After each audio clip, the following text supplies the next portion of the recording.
Çdo verë në 3 vitet e fundit, plazhi i Kunës në Shëngjin ka qenë thuajse jashtë funksionit. Ndotja e Bregdetit nga laguna solli një situatë që ndikoi ndjeshëm në turizëm. Në asnjë rast nuk u faktua se kush ishte shkaku, por bizneset u mbyllën dhe pushuesit munguan.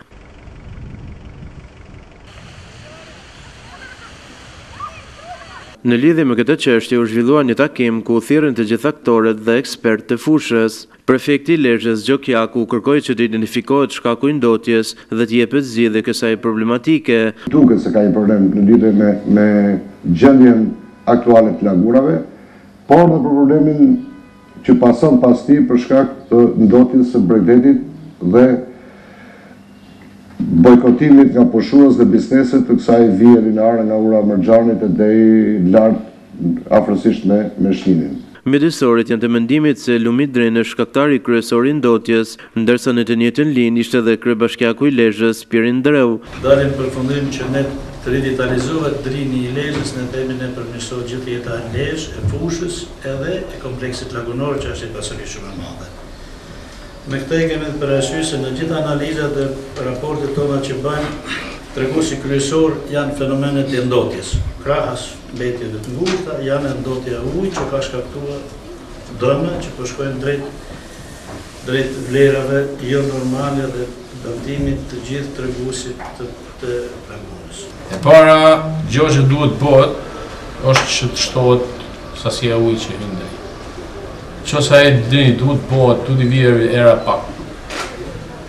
Deri dhe tjetë i aksesueshëm nga njerëzit.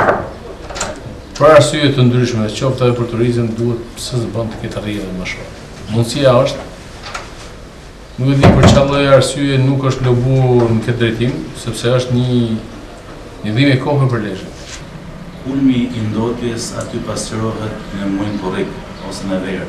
Dhe kjo ndikon drejt për së drejt me atë çka Lezhë po zhvillohet dhe prit të zhvillohet si një zonë turistike, se në këtë periudhë është dhe fluksi më i madh i banorëve dhe vizitorëve që frekuentojnë dhe banojnë në Lezhë.